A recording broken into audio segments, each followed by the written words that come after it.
بسم اللہ الرحمن الرحیم او استقاء ولو دون ملء الفم فی ظاہر روایت وشارت ابو یوسف ملء الفم وہو الصحیح۔ ہم ان صورتوں کا باب پڑھ رہے ہیں کہ جن کے کرنے سے روزہ تو ٹوٹ جاتا ہے لیکن کفارہ لازم نہیں ہوتا۔ 57 تھی، 57 میں سے 51 ہم نے پڑھ لی تھی۔ اب 52ویں صورت فرما رہے کہ او استقاء یا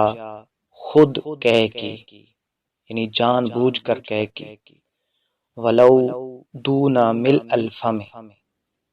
اگرچہ وہ منہ بھر کر نہیں تھی، فی ظاہر الروایہ، ظاہر الروایہ میں اسی طرح ہے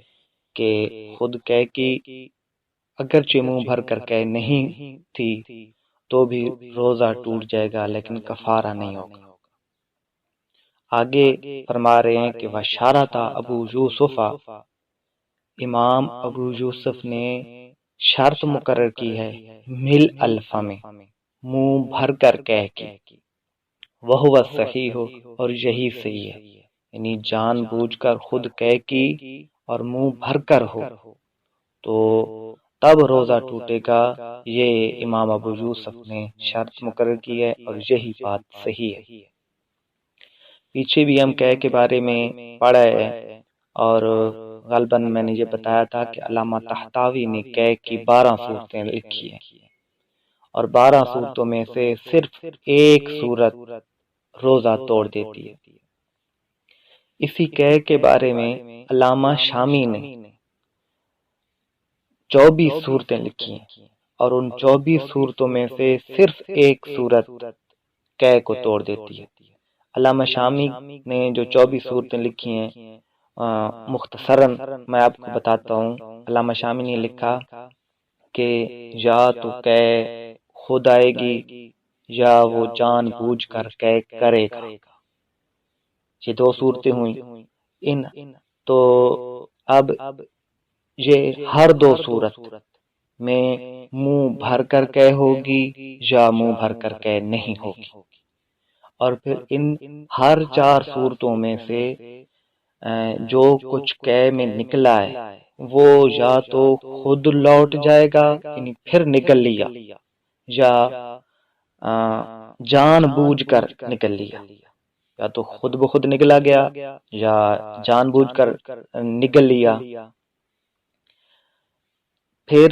یہ 8 صورتیں پھر ہو گئیں اور پھر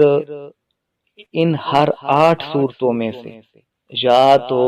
روزہ دار کو روزہ یاد ہوگا، تو 8 صورتوں کے ساتھ روزہ کا یاد ہونا ملا لیا جائے تو یہ 16 بن جاتی ہے، یا روزہ یاد نہیں ہوگا تو یہ 24 بن جائیں گے۔ تو یہ 24 صورتیں ہوئیں، یعنی یا تو خود بخود کہہ آئی یا جان بوجھ کر کہہ کی، پھر یا تو منہ بھر کر تھی یا منہ بھر کر نہیں تھی، پھر ان ہر 4 صورتوں میں سے جو کچھ نکلا وہ خود بخود نکلا گیا یا کہہ کرنے والے نے جان بوجھ کر نکلا، یہ 8 ہو گئے۔ پھر ہر ان 8 صورتوں میں سے کہہ کرنے والے کو روزہ یاد تھا یا یاد نہیں تھا، تو یہ 24 صورتیں ہو گئی۔ اب ان 24 صورتوں میں سے صرف ایک صورت میں روزہ ٹوٹے گا، اور وہ ایک صورت یہ ہے کہ خود بخود کہہ کی اور جان بوجھ کر اس کو لوٹا دیا اور منہ بھر کر کہہ تھی اور روزہ بھی اس کو یاد تھا۔ تو یہ 4 شرطیں اگر قید میں پائی گئی، یعنی جان بوجھ کر کہہ کی، خود کہہ کی ہے، ہاتھ میں حلق میں انگلی ڈال کر یا جس بھی طریقے کے ساتھ خود کہہ کی، منہ بھر کر کہہ ہو، اور جو کچھ نکلا اس کو جان بوجھ کر نگل لیا ہو اور روزہ بھی یاد ہو، تو تب کیسے روزہ ٹوٹے گا، وگرنہ روزہ بھی نہیں ٹوٹے گا۔ یہ کہہ کے بارے میں یہ بات یاد رکھیں کہ اس میں 4 چیزوں کا ہونا ضروری ہے۔ آگے فرمایا او عادا ما زرعہ من القی وکان مل الفم، 53ویں سورت ارشاد فرما رہے ہیں اور یہ بھی کہہ کے بارے میں او عادا، یا کہہ کرنے والے نے جو کچھ نکلا اس کو لوٹا دیا، ما زرعہ من القی، جو کہ خود بخود آئی ہو، وکان مل الفم، اور وہ منہ بھر کر ہو، تو صاحب نور الایضاح کے نزدیک وہ روزہ ٹوٹ جائے گا۔ لیکن میں نے جو ابھی بتلایا کہ علامہ شامی نے لکھا ہے کہ اس میں جان بوجھ کر لوٹانا تو ہو ہی صحیح، لیکن یہ بھی ہو کہ اس نے کہ بھی جان بوجھ کر کی ہو اور وہ منہ بھر کر ہے، تو تب روزہ ٹوٹے گا۔ وَهُوَ ذَاكِرٌ لِصَوْمِهِ، اس حال میں کہ وہ یاد کرنے والا تھا اپنے روزے کو، یعنی وہی 4 باتیں اگر قے میں پائی گئیں تو روزہ ٹوٹے گا۔ 4 باتیں پھر میں دہرا دیتا ہوں۔ ایک یہ کہ جان بوجھ کر قے کی، دوسری بات یہ کہ جو کچھ نکلا اس کو جان بوجھ کر نگل لیا، منہ بھر کر تھی اور روزہ بھی یاد تھا، تو تب روزہ ٹوٹے گا، وگرنہ نہیں ٹوٹے گا۔ او اکل ما بین اسنانہ وکان قدر الحمصۃ، یا روزہ دار نے کھا لیا ما بین اسنانہ، جو اس کے دانتوں کے درمیان تھا، وکان قدر الحمصۃ، اور وہ جو نگلی ہے چیز وہ چنے کی مقدار جتنی تھی، یعنی چنے کی مقدار دانتوں میں تھی اور وہ نگل لی، تو روزہ ٹوٹ جائے گا لیکن کفارہ لازم نہیں ہوگا۔ پیچھے ہم پا رہے ہیں کہ اگر قدر ہمسا چنے جتنی نہیں ہو نہ ہو تو پھر روزہ بھی نہیں ٹوٹے گا، اس لیے کہ پھر دانتوں میں سے اتنی کم شے سے بچنا مشکل ہوتا ہے۔ آگے 55ویں سورت بتلا رہے کہ او نو الصوم نہارا بعد ما اکل ناسیا قبل ایجاد نیتہ من النہار۔ آخر ترجمہ کو دیکھیں کہ دن کو نئی نیت سے پہلے بھول کر کھا لیا، پھر دن کو نیت کر لی تو روزہ ٹوٹ جائے گا، کفارہ لازم نہیں ہوگا۔ یعنی رات سے اس نے نیت نہیں کی تھی، صبح پھر اس کا ارادہ بنا، دن کو ارادہ بنا کہ میں روزہ رکھنا چاہتا ہوں، لیکن جب وہ دن کو نیت کر رہا ہے، اس سے نیت سے پہلے وہ بھول کر کھا چکا ہے تو اس طریقے کے ساتھ اس کا روزہ نہیں ہوگا۔ یعنی بھول کر بھی اس نے کھا لیا اور پھر بعد میں نیت یہ کر رہا ہے روزے کی، تو روزہ نہیں ہوگا، یعنی اس صورت میں بھی قضا اس کو کرنی ہوگی۔ تو فرمایا او نو الصوم نہارا، یا دن کو کسی نے نیت کی، بعد ما اکل ناسیا قبل ایجاد نیتہ من النہار، دن کو نئی نیت سے پہلے بھول کر کھانے کے بعد، یعنی پہلے بھول کر کھایا، کھانے سے پہلے نیت نہیں کی تھی، پہلے کھا لیا پھر نیت کر لی تو روزہ نہیں ہوگا۔ او اغمی علیہ ولو جمیع الشہر الا انہ لا یقضی اليوم الذی حدث فیہ الاغماء او حدث فی لیلہ۔ 56ویں سورت ارشاد فرما رہے ہیں، فرمایا او اغمی علیہ، یا روزہ دار پر بے ہوشی طاری ہو جائے، یا روزہ دار بے ہوش ہو جائے، اغمی علیہ یعنی اس پر بے ہوشی طاری ہو جائے، ولو جمیع الشہر، اگرچہ پورا مہینہ ہو، کوئی شخص اگر پورا مہینہ بے ہوش ہو تو قضا جو ہوگی اس پر لازم ہوگی، الا مگر انہ لا یقضی الیوم، لیکن وہ دن کی قضا نہیں کرے گا، الذی اس دن کی، حدث فیہ الاغماء، جس دن اس کو اغماء لاحق ہوا ہو، یعنی جس دن وہ بے ہوش ہوا ہو، او حدث فی لیلۃ، یا جس رات میں وہ بے ہوش ہوا ہو، تو اس دن یا اس رات کی قضا اس پر نہیں ہوگی۔ یعنی صورت مسئلہ یہ ہے کہ کوئی شخص، کسی شخص نے دن کا روزہ رکھا تھا اور پھر اسی دن کو بے ہوش ہو گیا،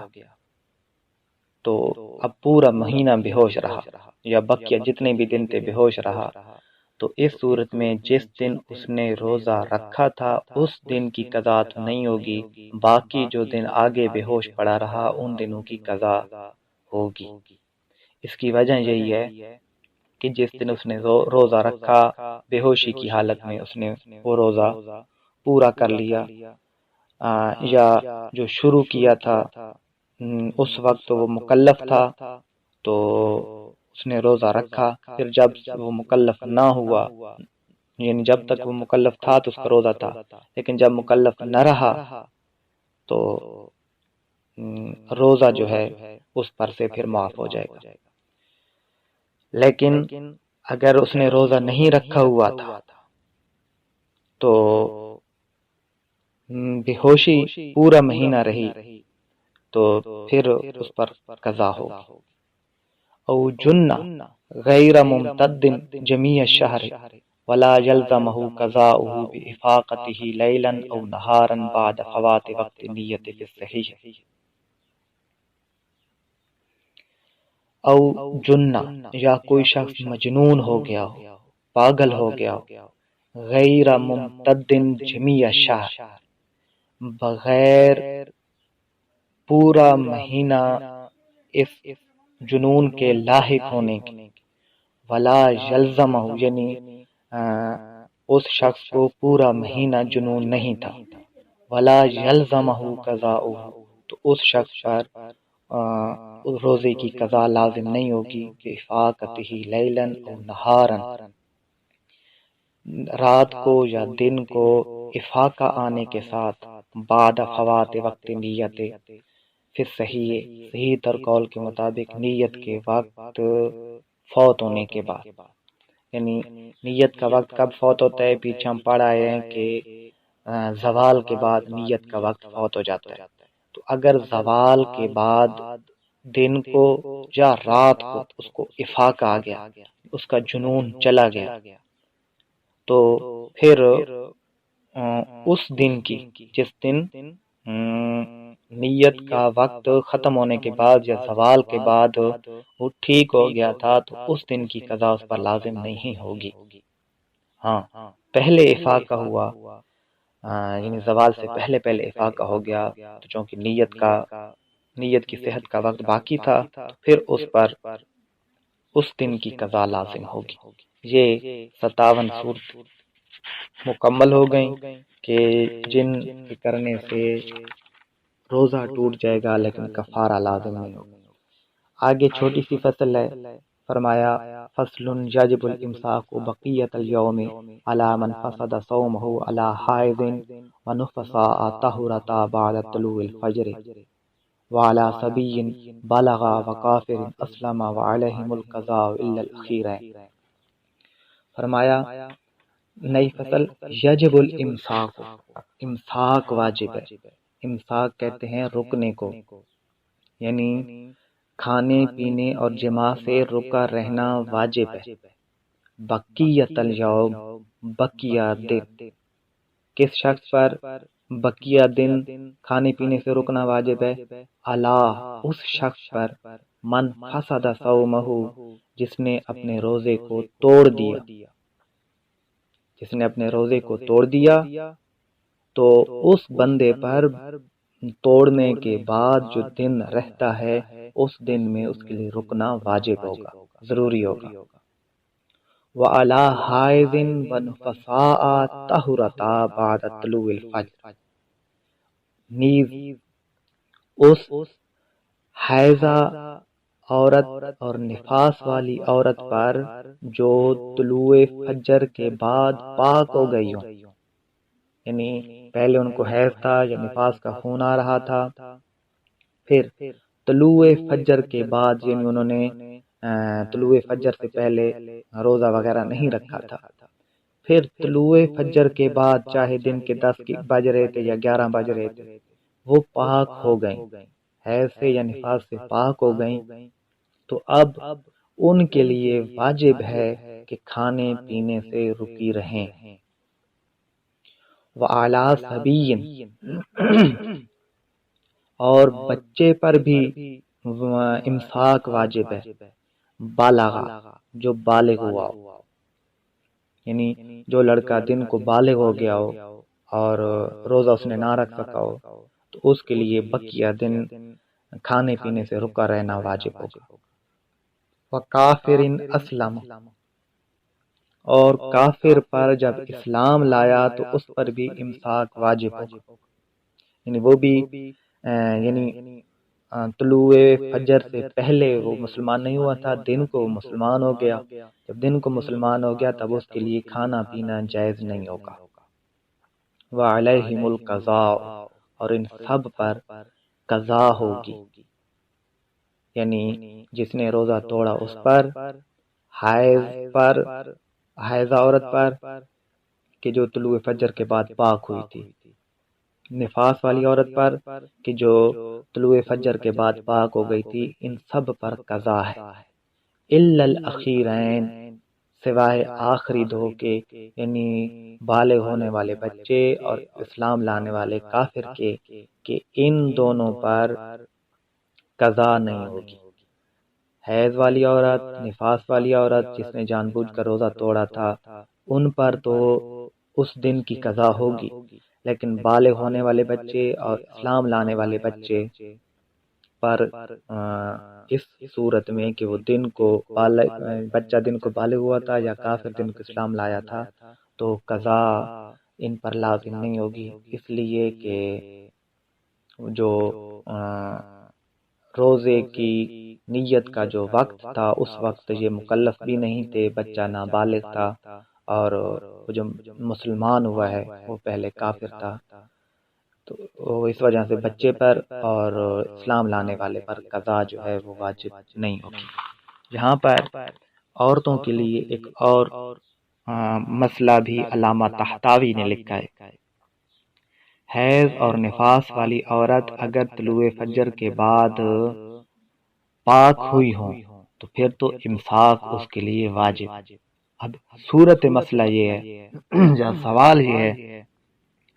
کہ کوئی عورت روزہ دار تھی، اب روزہ رکھا ہوا تھا کہ دن کو اس کو حیض آ گیا یا نفاس آ گیا، یعنی بچہ پیدا کر دیا روزے کی حالت میں، تو اب ان کے لیے امساک کا کیا حکم ہوگا، یعنی وہ دن کو کھائے گی یا پیے گی، یا نہیں کھائے گی یا اور نہیں پیے گی۔ تو علامہ طحطاوی نے لکھا ہے کہ اس صورت میں کہ روزہ دار تھی اور حیض آ گیا، یا روزہ دار تھی اور نفاس آ گیا، تو اس کے لیے کھانے پینے سے روکا رہنا حرام ہے، یعنی وہ نہیں رکے گی، کھائے گی پیے گی۔ اس کی وجہ یہ ہے کہ حالت حیض اور نفاس میں روزہ رکھنا حرام ہوتا ہے، اور اگر وہ نہیں کھائے گی اور نہیں پیے گی، یعنی امساک کرے گی، کھانے پینے سے رکی رہے گی، تو پھر یہ حرام کے ساتھ مشابہت پیدا ہو جائے گی۔ حیض و نفاس کی حالت میں روزہ رکھنا حرام ہے اور وہ امساک کر رہی ہے، کھا پی نہیں رہی ہے، تو گویا کہ حرام کے ساتھ مشابہت کر رہی ہے، اور حرام کے ساتھ مشابہت بھی حرام ہوتی ہے، یہ علامہ طحطاوی نے لکھا ہے۔ تو اس کو کھانا پینا اس کے لیے نہ صرف جائز ہے بلکہ ضروری ہے کہ وہ کھائے پیے، کیونکہ امساک اس کے لیے حرام ہے، کہ اس میں حرام کے ساتھ مشابہت پائی جاتی ہے۔ ہاں، اس بات کا وہ لحاظ رکھے گی کہ وہ چھپ کر کھائے گی، سب کے سامنے نہیں کھائے گی۔ واللہ اعلم بحقیقت الکلام۔